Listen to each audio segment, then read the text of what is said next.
Hello, I am a Bronze 1 Vel'Cosmain. You might have seen my patch poem video before. Well, now it's gone, but I'm here with something new to say. I am done playing League of Legends. I just had it.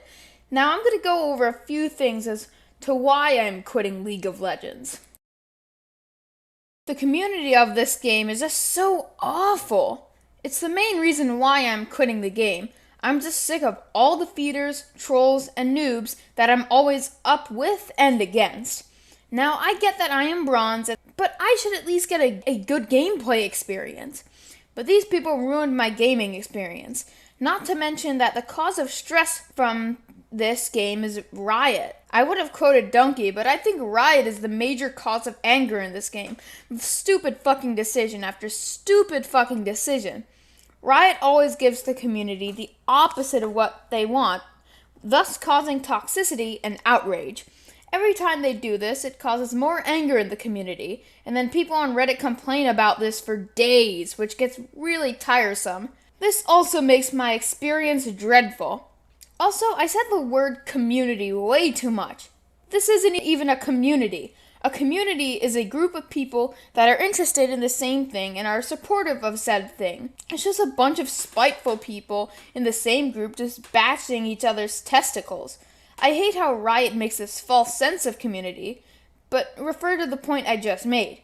Now, there are some legitimately nice people in the community, and I thank those people for being with me on my journey. To keep it short, most of the community are just assholes.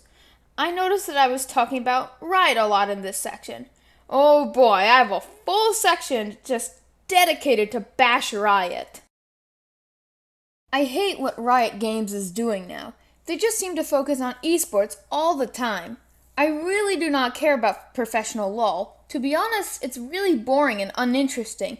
And also, it's the same thing over and over again. That's actually a common criticism with League of Legends. It's just the same thing over and over again. Every time Riot tries something different, it never really works. You still feel like you're playing the same game every time. But back to esports. I hate how there are esports notifications. But I always say, who cares? They seem to just do stuff because of esports. Like changing how turrets work all the time. But I understand promoting it through the client.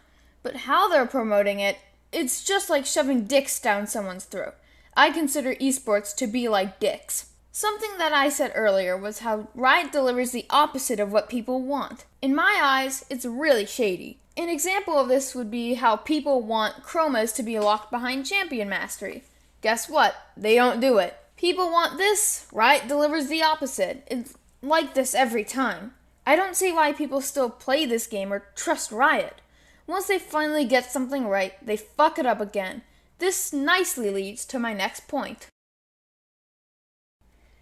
I think that a lot of newer champions are either overloaded or overpowered. Though not all champs are OP, like Vel'Koz or Aurelion Sol. Something that is really common on modern champions is mobility. This caused something called mobility creep.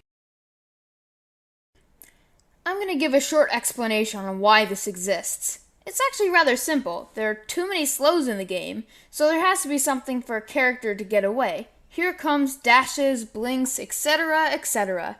Though some of the newer guys like Tahm Kench, Illaoi, Jhin, Aurelion Sol, and Taliyah do not have direct forms of mobility, some characters without mobility are way too powerful like Jhin and Illaoi. But on to the real problem. Either a champion is overloaded or is plain overpowered. From the champs I listed, I wouldn't consider Tahm Kench, Aurelion Sol, and Taliyah overloaded, but they aren't considered too powerful either. But Illaoi, Jhin, and a lot of other champions are overloaded. Either they have too many passive actives like Azir on their skill sets, or they have two forms like Kled, Nidalee, Rek'Sai, Gnar, Elise, and Jace. I think you get the picture. Assassins are way too powerful because they have the potential to one-shot any AD carry.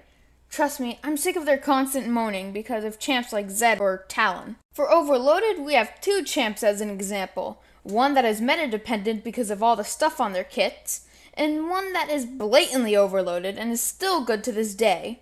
Let's use Aurelia for the first example. You take apart her kit, and you will find tenacity that increases with how many enemy champions that are visible, a dash which is also a gap closer that applies on-hit effects and refunds mana if it kills the target, active true damage that also heals her, a slow that can be a stun as well, and a skill shot that can be fired 4 times. Does that not sound overloaded or what? But this design philosophy carries over to the next champion, Echo. This guy is just blatantly overloaded and overpowered. At least Aurelia is meta dependent. Echo is just good no matter what meta he's in. His passive is kinda basic, but it's not overloaded. 3 stacks from auto attacks, and Echo gets some movement speed. His Q is a skill shot that applies his passive mark twice, not once like Nar's Q. His W is a slow that could turn into a stun that gives him a shield when he goes in it. And don't forget to add some missing health damage, and you have an overloaded skill. His E is a dash and a blink, which can go over walls, and his ultimate is another blink with a huge AoE damage if you time it. Not to mention it restores health. The kits, when combined, makes for some very powerful champions, but before I end this, Riot has forgotten some champions that desperately need touching, and they come up with excuses every time they're not ready to balance an underpowered champion yet. That's enough with my rant about imbalanced champions. The next part is about the future of my channel, so if you want to see this, you can, but you do not have to. There's an annotation to skip to the conclusion.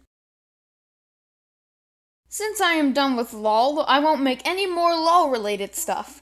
This is the second and last LOL video on the channel. I removed the first one if you do not remember. I will still continue to make the other stuff that I promised to make, but it's taking a little while with Don't Hug Me I'm Scared month coming to a close. Even for one day, I quitted 2 days ago, my mental health has gotten a lot better. I do not have tendencies to play the game anymore. If you're looking to quit as well, go to Quit LOL. And no, I am not sponsored, but for the future of my channel, my new main game will be World of Warcraft. The community is so much better and people actually help you. Everything I said is the exact opposite. The community is nice and everything is balanced, even though I hate WoW PvP and it's currently a bit imbalanced. But also I find Blizzard to be a better company in general, so expect more WoW videos in the future. Well, that's the boring part of the video. Now on to the conclusion. Well, I am never going back, so you could say a hearty goodbye, or you could say, "Oh, fuck off, kid, you don't know what you're talking about." Well, thank God I am finally free from this nightmare. Anyways, if you want to follow me, Quit LOL is in the description below. They have helpful guides about getting out of the rift, and they have a quiz to see if you are addicted. But LOL is a game I used to love, but now I leave with bitterness and disrespect towards Riot. I now leave the rift, and I'm heading to a portal to Azeroth.